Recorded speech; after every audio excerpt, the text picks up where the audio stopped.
junto al árbitro estabas y hacías el sorteo faltando 15 minutos, pero tenías toda la vivencia, o sea, veías el partido a nivel de banca y terminabas el postpartido pues escuchando a los jugadores hablar de, o sea, de una manera muy próxima a vivirlo. Le ponía atención así de lejos a Ricardo con los aleros y los sobres, pero las manteletas sí las recogía y ya las volvía a un PowerPoint o las aterrizaba en un documento y eso empecé a hacer, les empecé a dar estructura de apoyo a algunos de ellos. Ya hoy el chiste no es tener la información, en el 96 que yo andaba allá en la tribuna, en el 97 el chiste era tener la información. Hoy el tema no es tener la información, es la interpretación de la información, porque información hay un montón. Sí. Yo no veo ejercicios claros donde el fútbol mexicano, y no de ahora, desde siempre, se encargue de realmente preocuparse por formar entrenadores, porque la división de ascenso para mí no tendría que ser una división formativa, es una división competitiva donde hay equipos que estén listos para subir.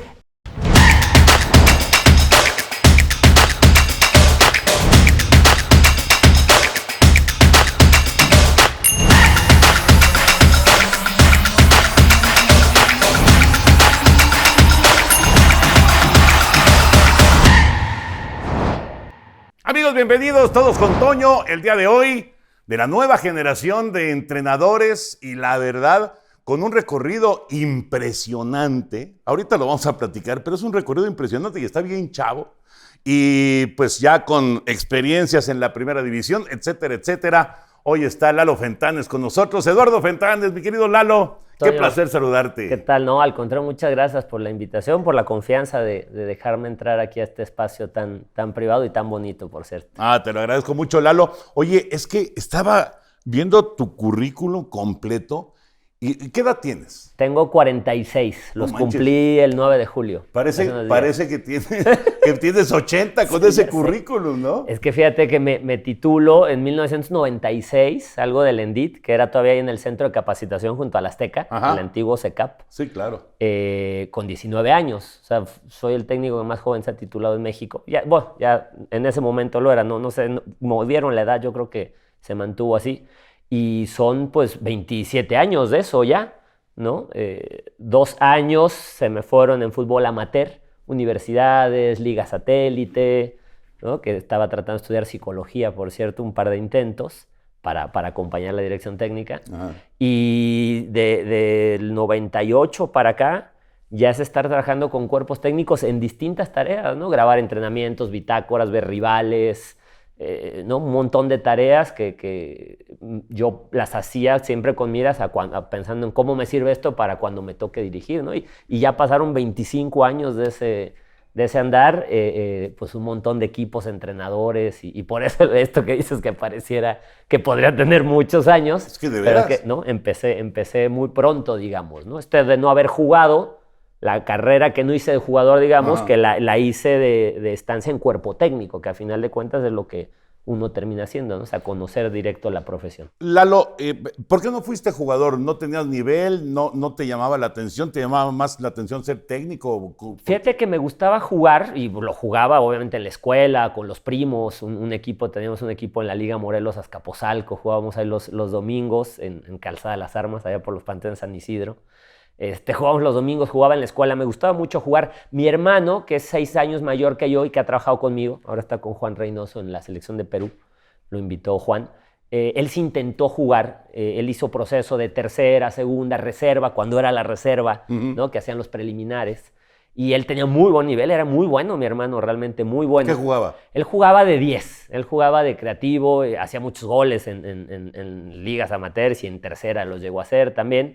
Y yo creo que de ahí me nace el gusto y también la concientización de que difícilmente yo iba a poder construir una carrera. Él al final no logró hacer carrera de jugador, siendo muchísimo más talentoso que yo. Yo soy zurdo, ¿no? Era rápido, jugaba ahí de extremo, pero no tenía el talento que tenía él. Y yo creo que lo usé un poco de referencia. Es decir, bueno, él con el talento que tuvo y no le alcanzó para construir una carrera, yo con la oportunidad que tuve mientras lo jugaba en la prepa, de hacerme cargo del equipo del colegio, porque no había entrenador, me dijeron, bueno, mientras contratamos a alguien, hazte cargo tú, porque yo tenía referencias de ver a mi hermano entrenar, obviamente yo lo iba a ver entrenar, entonces pues, yo veía algunos trabajos que le ponían y los replicaba acá con mis compañeros, y ahí en esa experiencia y con esa reflexión de verlo a él que no le alcanzó y yo teniendo la oportunidad de hacerme cargo de este equipo de mi colegio, fue donde encontré esta vocación. Dije, no, es que yo lo que quiero es dirigir, y me gustó desde temprana edad, o sea, te estoy hablando de los 17 años, 16 años, más la parte ya de organizar, dirigirlo. Jugaba y dirigía, digamos, al equipo, y ahí encontré la vocación, y ahí aposté con mucha inconsciencia de lo que era el medio, con mucha ignorancia de lo que era el medio. Claro, porque probablemente si yo hubiera sabido un poco más, quién sabe si me animo, porque en esa época, Toño, sin haber sido jugador profesional, sin ningún antecedente familiar de familia, de fútbol, de nada, o sea, de una prepa común, pretender ser técnico y dirigir y de llegar a primera división era un sueño imposible prácticamente, ¿no? Pero hubo respaldo en casa pues apuesta a lo que te guste, y empecé ese camino sin saber todo lo que me iba a tocar pasar, pero afortunadamente, bueno, me gusta tanto, Toño, que no se me fue haciendo ni difícil ni pesado, ¿sabes? Fue irse involucrando de a poco, pertenecer a un medio al cual no pertenecía, ¿no? Y que era prácticamente imposible entrar. Entonces, todos estos años, estos 25 años de estar en cuerpos técnicos, ¿no? De haber arrancado, pues me fueron familiarizando, y hoy, gracias a Dios, la realidad es que pues me topo con muchos jugadores que me tocó tener siendo yo auxiliar, y que ahora son directivos o son comentaristas, y que pues me recuerdan de, no, pues lo conozco hace 20 años, ¿no? Te dicen, de alguna forma ya pertenecer al medio. Nada más para terminar lo de tu hermano, ¿intentó a nivel profesional? Él estuvo en reservas del Veracruz.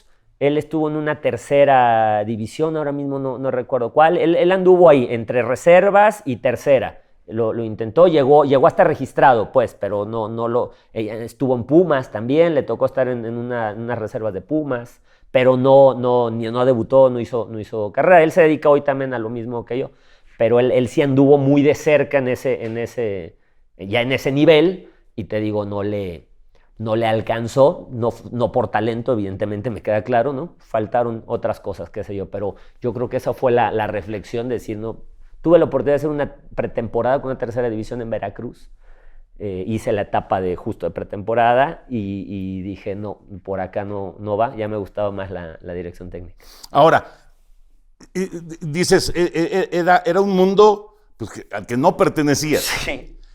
¿Cómo entraste?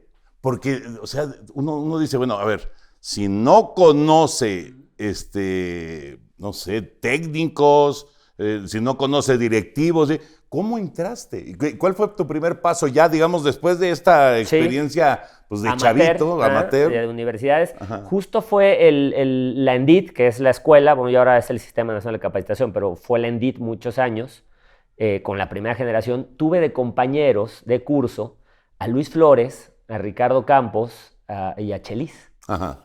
Entonces justo terminaron siendo ellos un poco mi llave. Para mí era mi universidad, pero yo estaba incluso terminando los últimos meses del bachillerato, y lo iba acompañando del curso que abrió por primera vez en este modelo. Pero todos ya eran señores. No, todos eran señores, claro, pero un chavito. Yo tenía 17 años, entré de 17, bueno, a 2 meses de cumplir 18, ajá, yo me dedicaba de lleno a eso, era mi universidad, literal. Y yo acostumbrado pues a estar haciendo trabajos, lo que una preparatoria te exige. Los demás pues con sus ocupaciones de señores prácticamente, sí, ¿no? Entonces yo me dediqué muy en serio, muy a fondo en el curso. Me titulo con excelencia, de hecho, junto con Chelis y Luis Flores, que hay una anécdota de eso. Pero bueno, y le llamo la atención en este perfil de dedicado a hacerlo bien a Luis, a Ricardo. Con Chelis hacemos trabajos juntos porque hacíamos módulo 3 y 4 al mismo tiempo. Es decir, me relaciono ahí en el curso con muchos más, pero ellos son los que lograron después seguir avanzando y hacer carrera. Digo, Luis y Ricardo con su trayectoria de jugadores, claro, ¿no? de reconocidos. Chelis, pues igual que yo, sin antecedente futbolístico. Y ahí, entre ellos y mis maestros, ¿no? Conocí a Claudia Rivas, que me daba psicología deportiva, que Claudia pues, es pionera de la psicología, igual que su padre, ¿no? Que en paz descanse, ¿no? Y mis maestros, Fernando Huerta, Héctor Larios, Marino Guevara. Entre mis maestros y mis compañeros fue que yo logré acceder, porque justo Luis Flores, un año después de habernos titulado, toma el Veracruz a dirigir ya el Veracruz en Primera A, cuando era la Primera A, tan lejana Primera A, con Ricardo Campos de auxiliar. Entonces yo renuncio acá a la universidad donde estaba en México y las cosas que hacía en México, y me voy a vivir a Veracruz, que yo soy de Veracruz, mi mamá ya vivía en Veracruz, entonces yo tenía dónde llegar, ¿no? Renuncio a todo y me le planto afuera del estadio, literal, del Luis Pirata Fuente, ya hoy demolido, por cierto, ya derrumbado en derrumbado en su totalidad. El Pirata, ahora que fui a Veracruz ya está todo destruido. Pero bueno, me planto allá afuera y me le acerco a Ricardo. Y digo, Ricardo, ¿te acuerdas de mí? Y sí, ¿cómo no? Pues en el curso, compañeros. Y le digo, oye, ¿crees que me dé chance Luis de entrar a ver los entrenamientos para aprender? Me dice, sí, ¿cómo no? Y Luis también se acuerda de mí, ¿no? Por esto del curso. Recuerdo unas palabras de ambos presentando el último examen, el examen final de titulación. Tenías que presentar tu modelo de juego, exponerlo al profesor, entonces tenías que llevar pues material didáctico.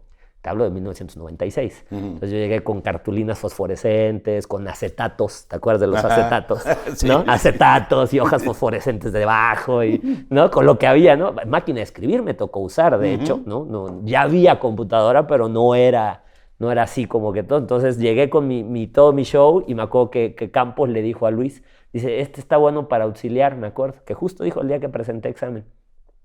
Entonces, un año y medio después, 2 años, les recuperé. Le digo, ¿te acuerdas? Sí, ¿cómo no? Pásale. Y ahí empecé, Toño, ¿no? A ver los entrenamientos, a ver los partidos.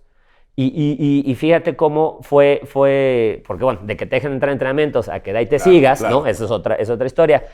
Yo veía los partidos del Veracruz, estos de Luis Flores, y en el post partido, llegar a comentar con él, a mí me daba pena llegar a decirle a Luis, pues yo creo que el equipo hizo bien o mal esto. Pues para mí Luis Flores era Luis Flores, o sea, ¿no? Seleccionado mexicano. No, pues España. Estuvo en el Mundial, ¿no? Estuvo en España, claro. Entonces, para mí era una falta de respeto llegar y decirle, yo creo, ¿no? Hoy por hoy los chavos ya son mucho más aventados y llegan y te dicen eso y más, ¿no? O yo lo haría 10 veces mejor. Yo con este respeto profesional hacia Luis, me sentía incómodo compartiendo mi punto de vista, porque ahora sí como ¿no? Y más que, sobre todo si era alguna crítica, por ejemplo, dije, no, ¿cómo voy a llegar yo a decirle algo hacia Luis Flores? Entonces me ocurrió en ese momento decir, bueno, no le voy a decir lo que yo pienso, le voy a decir lo que sucedió, ¿no? Y entonces desarrollo junto con mi hermano, que después de no haber podido jugar, se metió a estudiar licenciado en sistemas computacionales, Veracruz, hacemos un programita entre Excel y cosas que él sabía, un programa para que y diseñamos un método de captura donde una sola persona podía evaluar a los 11 jugadores en el campo, las jugadas que quisieras. Yo evaluaba 23, 25, 30 jugadas de cada uno de ellos. Antes, si alguien quería tener esa información, tenías que asignar a 11 personas para que uno siguiera cada quien, ¿sabes? Mandaban a tú siga tú siga al otro. Bueno, desarrollamos un método de captura y de vaciado para agilizar todo eso. Y entonces yo ya llegaba con un reporte estadístico. Entonces ya llegaba a decirle a Luis Flores, acertamos tantos pases, estos tipos de pases, recuperamos tantas pelotas. Hoy suena a nada, pero estás hablando de 1998. Sí, no había información. No había. El único software que había, ¿sabes cuál era? Uno especial que le hicieron a la selección de Francia para el Mundial. El Amisco se llamaba. Y le instalaron las cámaras, le instalaron 12 cámaras en el estadio, en el Parque de los Príncipes, a la selección francesa. Era exclusivo de ellos, era algo inalcanzable para los equipos. Más ni siquiera se sabía, era como que secreto, porque era para ellos. Entonces, pues esto era a la mexicana, como podíamos, ¿no? Pero la verdad que bastante bien hecho, un porcentaje de acierto alto, porque yo lo cotejaba contra el video, porque eso sí se podía hacer, cotejaba los datos. Era mucho más tardado cotejarlo, sí, porque claro, tenías que ir ahí revisando. Sí, jugada a jugada. ¿No? Jugada a jugada, pero lo cotejaba pues para tener certeza. Y sí, un acierto de contravideo así de cámara del 95%, me acuerdo mínimo. Contravideo de partidos sí variaba porque pues metían repeticiones o cosas que te hacían perder información, pero con un alto porcentaje de efectividad. Y entonces empecé a entregarles esta información estadística que, insisto, no había en ese momento y que les resultaba útil. Y así justo desde esa herramienta, por eso toda esta vinculación mía, que en realidad no es solo una etiqueta, es una realidad, de estar siempre pegado a la computadora y a los softwares y al análisis que me he construido, digamos, esa imagen, pero justo así fue que logré pasar de que me dejaran ver sus entrenamientos a poder empezar a trabajar con otros entrenadores ya ofreciendo este servicio de evaluación. O sea, con Luis y con Ricardo Campos no trabajaste, digamos, oficialmente ¿no te contrataron? no, de hecho la estancia de Luis es muy corta, viene uno de los 25,000 cambios de directivas que tuvo el Veracruz, Sí. Sale la directiva que estaban, que lo habían llevado a él, llega directiva local, que eso pasó mucho en Veracruz, Gerardo Gallegos, o sea, el gobierno desde figuras con Gerardo Gallegos, Gerardo Gil, eso es personajes de la historia del fútbol en Veracruz. Sale Luis, sale Ricardo, de hecho, pero primero sale Ricardo, o sea, le quitaron el auxiliar a Luis y le pusieron a Lalo Moses. Yo ahí conocí a Lalo Moses, ¿no? Fue un lapso de una semana, al final de una semana, 2, sale Luis Flores y viene don Roberto Matos a dirigir. Cuando sale Luis y ya habiendo seguido Ricardo, yo digo, no, pues ya está, yo me regreso a México. De hecho, le hablé a mi compañero, yo trabajo en el control de doping, con unos compañeros del curso que tenían el laboratorio de él, donde él era socio, tenían el control de doping. Entonces también le anduve haciendo al control de doping. El muestreo lo hacíamos puros excompañeros de él del curso. ¿Ah, sí? Claro, porque lo vivías en medio de las bancas. Tú estabas junto a los árbitros, junto al árbitro, ahí estabas y hacías el sorteo faltando 15 minutos, pero tenías toda la vivencia, o sea, veías el partido a nivel de banca y terminabas el postpartido pues escuchando a los jugadores hablar o sea, de una manera muy próxima a vivirlo. Sí, sí. Digo, la realidad es que eras control de doping, ¿no? Pero el lugar en medio de bancas, el nivel de cancha, entonces también anduve por ahí. Yo le hablo y le digo, ¿sabes qué? Ya se fue Luis, ya se fue Ricardo, pues me voy a regresar a México. ¿Me recibes de vuelta en el trabajo? Me dice, sí, dale, vente. Y decido irme a despedir de Lalo Moses, no voy toda esa semana al entrenamiento, y el viernes, ya con mi boleto de autobús comprado para regresarme, digo, me voy a despedir de Lalo, que la verdad se portó bien conmigo. Voy a despedirme de Lalo y me dice, ¿dónde has estado? No manches, don Roberto quiere que sigas haciendo las estadísticas, le hablé de ti, que no sé qué. Bueno, entonces le hablo a mi amigo y le digo, ¿sabes qué? No me regreso, me quedo aquí porque quieren que siga haciéndolo. Y de hecho, don Roberto, doy pasos importantísimos porque mi primer contacto con un vestidor profesional es justo detrás del primer partido de don Roberto, que le hago estadísticas y que me dice, muy bien, Lalo, pero ¿se las dirías a ellos? Digo, sí. Y me lleva al vestidor de los jugadores y expongo yo ahí la información. Es la primera vez en mi carrera, en mi vida, que yo me planto frente a un grupo y les expongo algo. Y me llevo a los partidos de visitante también. Lalo Moses me patrocinaba, me pichaba la mitad del boleto de autobús, entonces yo me iba en mi autobús a Saltillo. Hice 24 horas de Veracruz a Saltillo. No. Porque tuve que ir a Tampico, de Tampico tuve que ir a Reynosa, de Reynosa bajar a Monterrey, de Monterrey. Hice 24 horas para llegar a un partido que perdimos 1-0, por cierto. Sí. Y para atrás.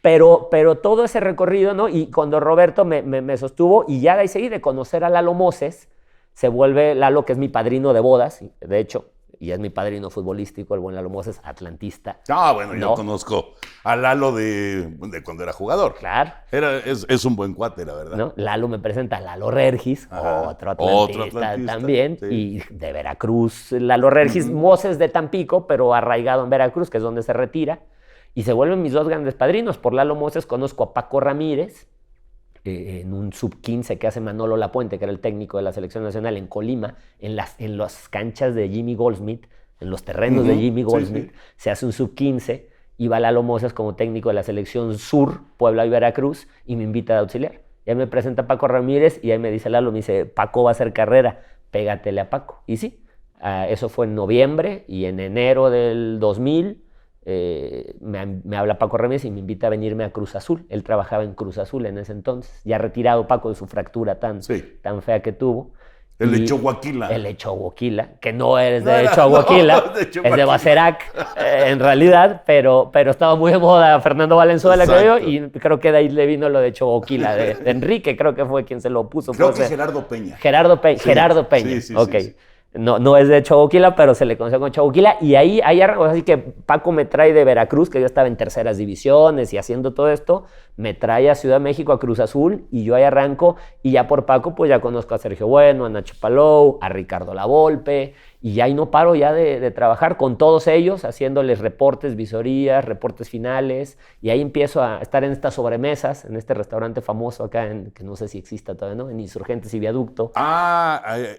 Insurgentes y Viaducto. Insurgentes y Viaducto, un restaurante italiano, donde se juntaba La Volpe y Romano Yo pensé que se juntaban en Mi Viejo. No, se juntaban ahí, uno que está escaleritas abajo. ¿Cuál, no. Rafael o cuál? No, era ahorita me acuerdo.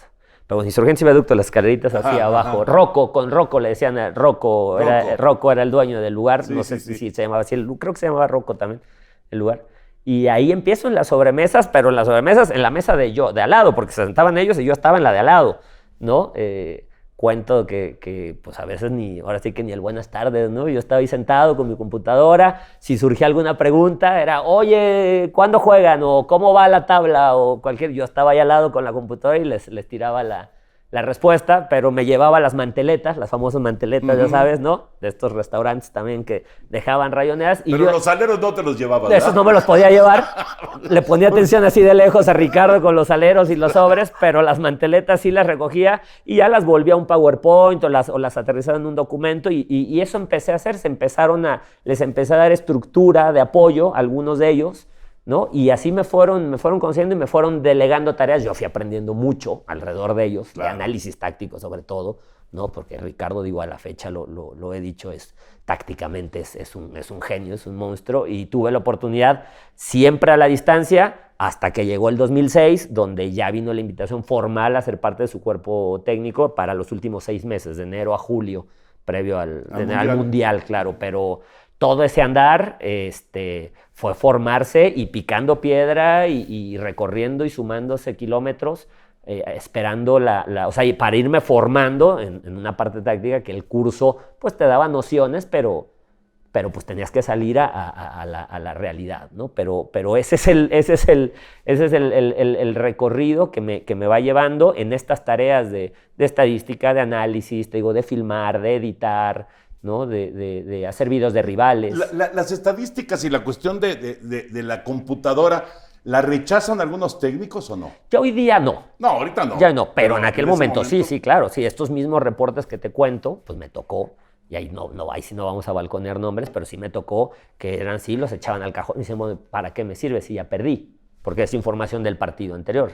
Sí, bueno, ya perdiste pero si revisas los últimos 4 que te he dado, hay tendencias, o sea, te viene pasando lo mismo en los últimos 4 partidos. Claro. Es decir, si ya se hubiera puesto atención o se hubiera buscado corregir, capaz que no lo hubieras perdido.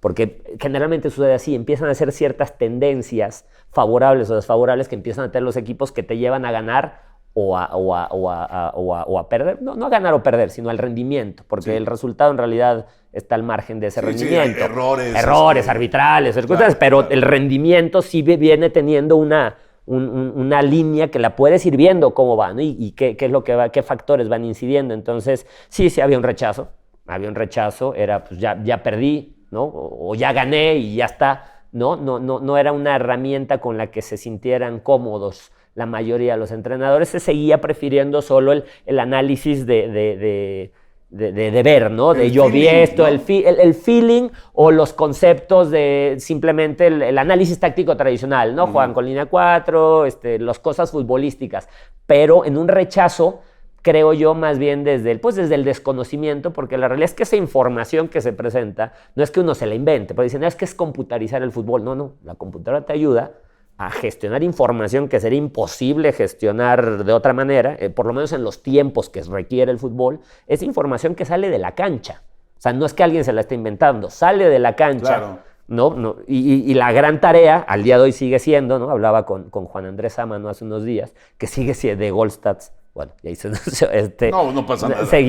¿no? De cómo las marcas que tú quieras. Ok, de que sigue siendo, es el gran reto, cómo esa información que sale de la cancha, que se vuelve un número, se vuelve un porcentaje, se vuelve un dígito, se vuelve un valor, cómo regresarla a la cancha, es decir, volverla a entrenamiento y que regrese a la cancha y que se traduzca después en el día del partido. Pero es información que viene de ahí, ¿no? De todos los datos, ya como técnico, de todos los datos que hay, entiendo que son muchísimos, sí.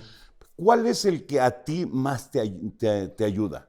¿Cuál? ¿El de cuánto corre un jugador o No. después de cuántos minutos ya no rinde igual? ¿Cuál es el que No, más a te mí ayuda? me gusta mucho trabajar con el análisis técnico-táctico, es decir, con el que habla, el físico se lo dejo casi que al preparador físico. Claro. Obviamente hay siempre algunos valores que ya o sea, las distancias totales, no el kilometraje total, que eso es muy comercial. En realidad, las aceleraciones, Sí. es las que hoy día, por el tipo de fútbol que se desarrolla, las aceleraciones son las que más se vuelven útiles, en realidad, más que el kilometraje total. Pero eso se lo dejo más al preparador físico. Yo me enfoco en los datos técnico-tácticos que te arrojan, ¿no? Y que han ido evolucionando también, porque en aquel entonces yo te hablo que, obviamente, los balones recuperados, los pases acertados, eran las mediciones que teníamos. Hoy tienes mediciones mucho más complejas, que seguramente has escuchado ya, ¿no? Como el expected goal, ¿no? La contrapresión. A mí la contrapresión, que ahora la comentamos, que te la miden, ya hay muchas empresas que toman datos. Ya hoy el chiste no es tener la información. En el 96 que yo andaba allá en la tribuna, en el 97, el chiste era tener la información. Hoy el tema no es tener la información, es la interpretación de la información. Porque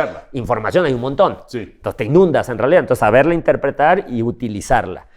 La que consideres. La contrapresión, Toño, que casi todas las empresas lo miden, para mí es fundamental, es importantísima. Futbolísticamente es la reacción a la pérdida. O sea, es perder la pelota y apretar. Ajá. Si nos vamos años atrás, sería el que la pierde la recupera, ¿no? Digo un poco más amplia porque no forzosamente tiene que ser el que la pierda, pero de toda la vida, ¿no? Hemos sabido que el que la pierde, pues desde... Ve por ella. El que la pierde es de trátale de recuperar, ¿no? Bueno, hoy se llama contrapresión, digamos, en estas nuevas terminologías, pero la contrapresión, que es la reacción a la pérdida, es fundamental porque hoy el fútbol es tan de transiciones, porque claramente y hoy todos hablamos de la transición defensa-ataque, ataque-defensa, ¿no? Es justo la contrapresión una herramienta que te ayuda a evitar que el rival tenga esa transición cómoda. O sea, si tú al perder la pelota tienes la capacidad de presionar la pelota y ganarle 4, 5, 6 segundos, o que el rival, en lugar de que esa pelota que te recuperó te la ponga a la espalda y te obliga a recorrer 50 metros, si logras presionar la pelota y que la juegue lateral o para atrás, ya da tiempo a que tus laterales regresen, ya da tiempo a que tu medio campo se arme. O sea, es una acción que se mide, fundamental hoy día, que el fútbol es de tanta transición. Ya pasamos del fútbol posicional, que cautivó durante mucho tiempo, ¿no? Obviamente desde Brasil y bueno, lo de Barcelona y España, que termina siendo así como que el sueño ideal, claro. ¿no? La realidad es que es un fútbol que hoy día, pues no, se practica pero con otra intención, no con la intención de atacar mucho al rival. Puedes tener una buena posesión para defenderte bien, ¿no? Que tú tenerla y que no la tenga el rival, pero los ataques más efectivos siguen siendo hoy día las transiciones, es decir, el momento en que el otro no está bien parado o bien armado, ¿no? El juego ahora de México, la final, pues las dos llegadas del gol y la del tiro libre son transiciones. Sí. Más allá de que sabemos que a Jaime le gusta el fútbol posicional, que le gusta, en Necaxa lo intentó, en Querétaro lo intentó, con su 4-3-3, la realidad es que México lastimó en transición, y no solo México, mundialmente la mayoría de los equipos ya le sacan mucho provecho a la transición. Por eso es que la contrapresión es muy importante. Que es el famoso retarda la jugada. Es el famoso retarda la jugada. Creo que es un principio defensivo de toda la vida, retardar la jugada, tanto individualmente como colectivamente, pero que se necesitan ciertas características. Sí. Entonces, cuando tienes jugadores, por eso los delanteros dinámicos, que muerden, que aprietan, a veces sin tanta cuota de gol, terminan teniendo un espacio en el 11 titular. Porque, lo que te ayudan en una presencia, en un doble 9, en ser un socio, y muchas veces con esta presión. Y básicamente, ¿no? Una bandera de esto para ejemplificarlo, lo del Mudo Aguirre, por ejemplo. Lo del Mudo Aguirre, que lo tenías que en lo Santos. tuve en Tampico primero. En Tampico. Claro, ahí me tocó recibirlo, Sí. de la sub-20 de Santos, lo tengo en Tampico. Sí. Que ahí es donde se va el Tulón que le va muy bien, y ya después va a Santos, me reencuentro con él en Santos. Él es estandarte de esa acción, ¿no? O sea, él la contrapresión, ¿no? Y por eso algunos técnicos he escuchado que dicen, es que el Mudo Aguirre lo quisiera tener cualquier equipo. Y no es por la cantidad de goles que hoy día anota por torneo, que estoy seguro que al futuro lo logrará hacer. Es porque te da esa contrapresión que te ayuda muchísimo tácticamente a que puedas incorporar más gente, a que puedan ir los dos laterales, a que pueda romper un medio de contención, ¿no? Porque con 2, 3 que tengas de estas características ya logras tener ese tiempo de rearmarte. Si no los tienes, esta manera de atacar te va a resultar peligrosa, pero vas a estar muy expuesto también por la cantidad de gente que agregas. Entonces, la contrapresión para mí es una de las métricas más importantes que se miden hoy día y obviamente pues las básicas, ¿no? El expected goal, que es el porcentaje de la oportunidad que tienes de anotar gol independientemente que lo hayas anotado o no. Si un expected goal alto, en teoría, te acerca en el mediano plazo a la victoria. Si en este momento se te fue, o sea, si tuviste un partido con un expected goal como el día de México contra Qatar, tuvo el expected goal más alto, casi 3, 2.96. No cayó ninguno. Bueno, la referencia es que estuviste ahí cerca. Hay veces que tienes 0.3 de expected goal y ganaste. Ahí te puedes quedar más preocupado por lo que va a venir, ¿no? Sí, con la gratitud del resultado, ¿no? Con el estar contento del resultado momentáneo, pero el equipo sin haber generado tanto. Es más preocupante un expected goal bajo, porque podría empezarte a hablar de que el equipo no encuentra las maneras de llegar claramente al gol. Después cae o no, porque así es el gol, ¿no? Y los goleadores, la definición, tiene muchos caprichos alrededor del portero, los postes del rival, muchas cosas, la cancha, que influyen en la definición, pero el hecho de que el equipo se haya acercado a una oportunidad grande de gol ya habla de que se están haciendo bien las cosas. Entonces, un expected goal alto te puede decir que te estás acercando posiblemente a la obtención del resultado en el mediano plazo, ¿no? Este tipo de estadísticas, cuando hablas con los directivos, con los dueños, etcétera, etcétera, y no se están dando los resultados, pero estás en buen camino, que creo que te pasó al final con Santos. Sí.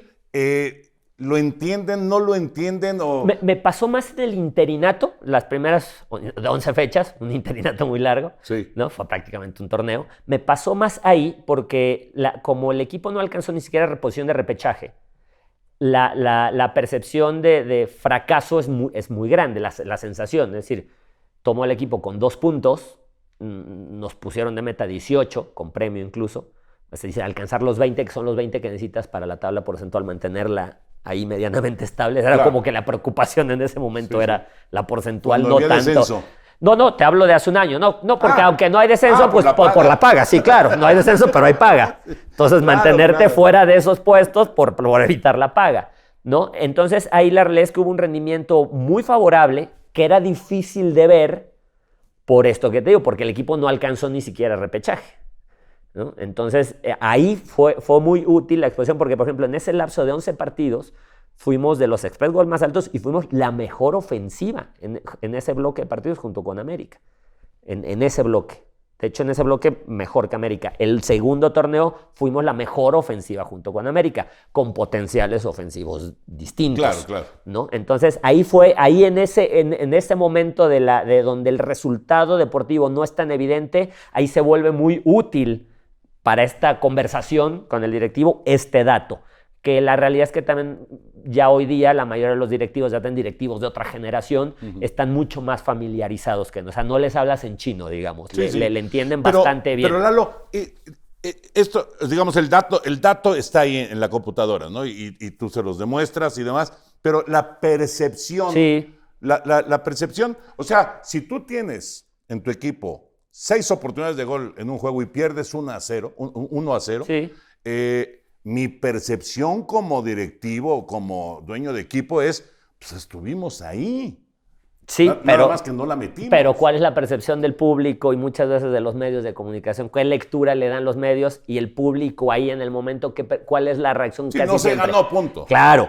Entonces, la conversación alrededor de ese resultado se va muy inclinada hacia eso. Sí. Porque en el juicio de medios somos y de público... Y sí, claro, sí.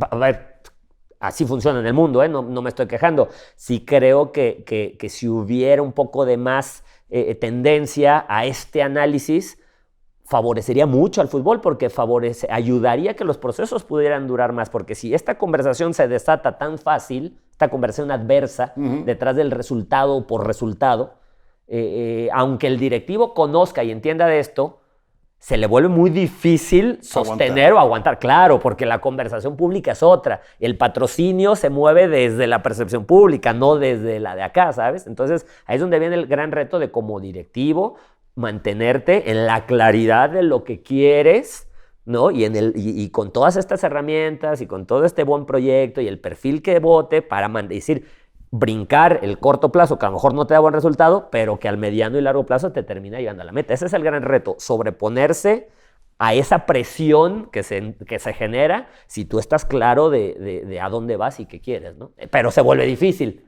Y con los torneos cortos no ayudan. No ayudan, no, pues claro que no. Claro que no, ¿no? Hablamos mucho y reconocemos todos que la mejor competencia a nivel club la encuentras en Europa. Es una conversación mundialmente avalada. No creo que alguien diga que no, ¿no? Y pues los torneos son largos.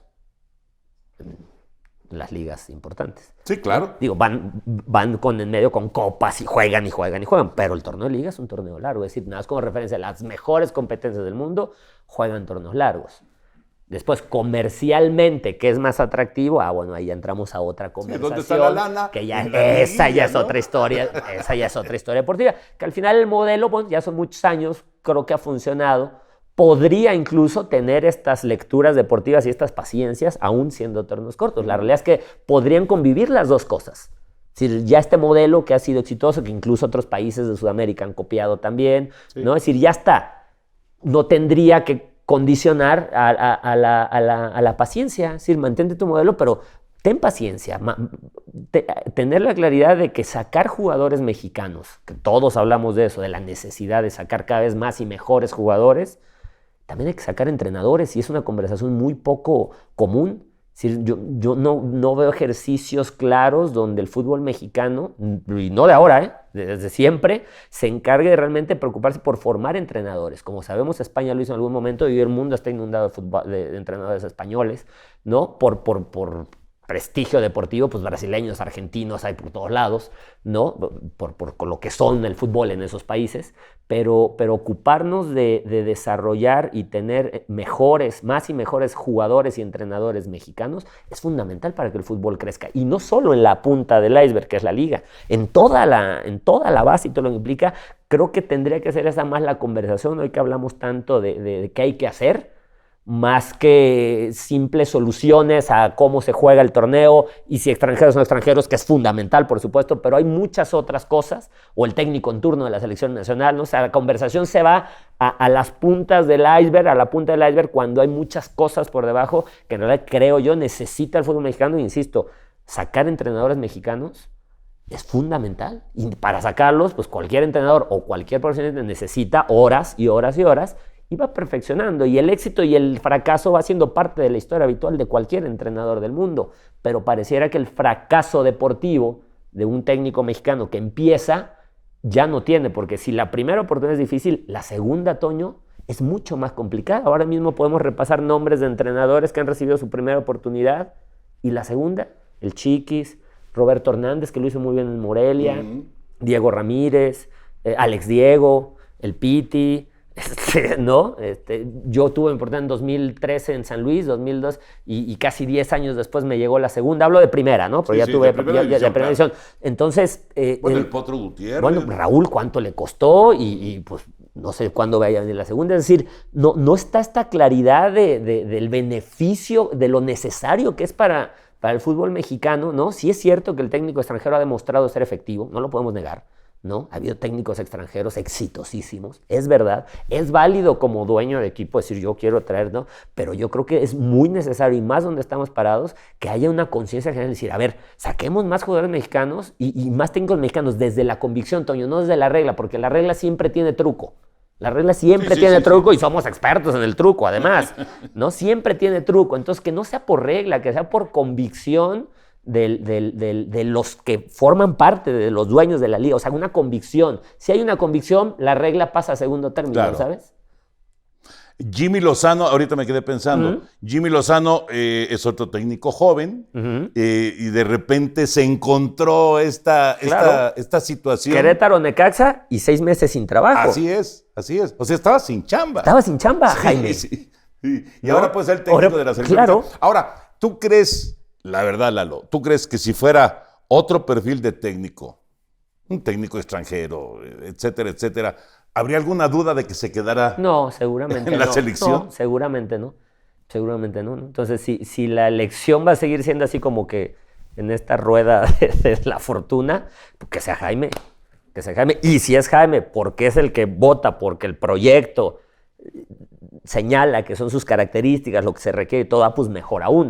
Es decir, que sea porque el proyecto lo requiere, no solo porque pues es el que ya hoy todo mundo acepta. Porque ¿qué pasa el día de mañana si pierde 2 partidos y hay una desaprobación? Porque lo que estamos diciendo, la aprobación y la desaprobación de medios y de la afición es así. Rapidísimo. Entonces, si el día de mañana en la siguiente competición ya no gustó algo, entonces ya no es el ideal, no puede ser así. O sea, tiene que ser porque tiene el perfil y porque se apuesta al mediano y no 4, 8. No hemos hecho con un técnico 2 ciclos mundialistas. Pues creo que desde... ¿Desde cuándo? Nacho Treyes. Bueno, fíjate. Sí, ¿no? sí. ¿No? Entonces, maneras de funcionar de nuestro fútbol que sin duda beneficiarían pues a todos, porque pues cuántas familias, cuántas personas dependen del fútbol. Entonces creo que vale la pena empezar a tomar caminos y direcciones, sí que administrativamente crezca lo que tenga que crecer, pero acompañado de lo deportivo, porque si no es un desbalance muy duro, muy duro. Sí. Y peligroso. Y peligroso, claro, porque un buen día este crecimiento también se te cae, porque si lo deportivo se te cae, se te acaba también lo otro. Por supuesto, sí, claro. y acabas con la gallina de los huevos de oro. Claro. Porque tú sabes que el fútbol, bueno, lo has vivido desde toda la vida, el fútbol pues es el deporte en México. Sí. Pero de repente, y esto se ha acrecentado en los últimos meses, podríamos decir hasta un par de años, como que, por lo menos en redes sociales, que ahora esta también es... un termómetro medio cuestionable. Lalo. Es un mundo irreal, sí. ¿no? Pero bueno, pero existe. Sí. Y los dueños lo ven. Sí. Y los patrocinadores lo ven. Es lo que te digo, claro. Entonces, cuando de repente empieza este hate, ¿no? A la selección mexicana y al fútbol, yo diría, sin tener, pues ahora sí, yo estoy en medios y no tengo nada que ver con el fútbol en sí, con el negocio del fútbol y decisiones. Pero yo diría que es un foco rojo. Sí, claro. Sí, claro. A ver, son maneras de manifestar una inconformidad hacia ciertas cosas. Sí, algunas cosas no son tan como a veces se exponen, nos analizan. Es decir, hay veces que hay intereses, la realidad, detrás también construidos y que hacen que aparezca una versión sin que sea el 100% así. Sin duda lo hay, como en todos los medios. ¿No? O sea, no tan así, pero sí, claramente la manifestación. Y sí creo que se ha desatendido esa parte, ¿no? Ve uno hoy en este voltear y no por voltear a verlos por un modelo a seguir, porque creo que deportivamente pues, somos totalmente distintos y administrativamente también con la MLS. Pero, por ejemplo, yo veo la asistencia a los estadios de la MLS es altísima, pero también sé que los clubes trabajan por eso, es decir, tienen departamentos de ventas y de vente y tu familia y te hago un paquete, o sea, de promoción, claro. O sea, pero departamentos que eso pues lo siguen teniendo evidentemente, pero no creo que es el foco número uno de la mayoría de los equipos acá, para ¿no? Nada. Porque los derechos de transmisión alivian muchos temas. Así entonces después si va o no va la gente, yo creo que desde ahí va viendo este desapego a la afición que al final sí es cierto que el jugador, entiendo y lo reconozco, es el principal gestor de esto porque es el que ejecuta, pero no te puedes ir despegando tanto de que al final es para y por la afición. Es decir, si no van a pagar por ver el espectáculo, pues no se hace el círculo virtuoso completo. Pues sí, pues acaba, porque si nadie le interesa verlo, pues a quién se lo muestras, a quién se lo vendes, ¿no? Sí. Entonces, sí creo, y incluso en eso, ¿no? Esto que decías de los torneos cortos, estos de los procesos cortos, porque claro, al técnico nos van infundiendo una presión que te obliga a veces a tomar decisiones que en cualquier otro contexto no las tomarías así. Es decir, si te lanzan un ultimátum y te dicen, si pierdes te vas, ¿no? A ver, puede pasar dos cosas, ¿no? Que salgas de repente, ¿no? Como especulando o no, o si te van valorando, si te van valorando los puntos a como sea, esto que estamos hablando, ¿no? Sin importar las maneras, simplemente el resultado, pues entonces das pie a este fútbol de me cuido, por ahí pesco una táctica fija, que es poco atractivo para diría el perro, ¿no? Fútbol mezquino. Bueno, pero que si da resultados, ahí te puede mantener. Claro. ¿No? Y entonces estás obteniendo el resultado, pero no estás atendiendo una parte que la afición a veces te demanda, que probablemente conlleva más riesgos, pero son los riesgos que a veces te impiden correr porque va de por medio tu trabajo. Si ya tienes una carrera hecha, si tienes la vida resuelta, es casi un hobby para ti, pues puedes correr ciertos riesgos, pero cuando estás fincando tu futuro, todo depende de ahí, se vuelve difícil gestionar esas cosas. Y son estas presiones de los torneos cortos, esta inmediatez, la que a veces no deja que se consoliden esos procesos y que entonces se entreguen propuestas futbolísticas más ricas, porque la verdad, ¿no? Y a lo mejor es la manera en que se ha cambiado de comentar. La conversación ha cambiado probablemente, pero no, acuérdate que todavía en los 90s, principios de los 2000, hablábamos de la escuela de Manolo Lapuente, de la escuela de Ricardo, obviamente, ¿no? El lavolpismo, el lapuentismo. Hablabas de las maneras del profe Mesa y cuánto jugador identificado con las maneras de trabajar y dirigir del profe Mesa que se retiraban y salían a replicar. Bueno, hoy muchos exjugadores no se están yendo a dirigir.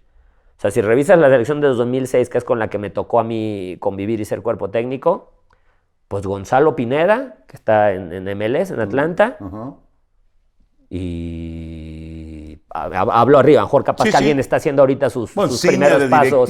Ciña directivo, de representantes, de comentaristas, no se están yendo a dirigir. Se está volviendo una profesión cada vez más difícil de ejercer. Osvaldo, comentarista. Pues revísalo, y no se volvieron técnicos.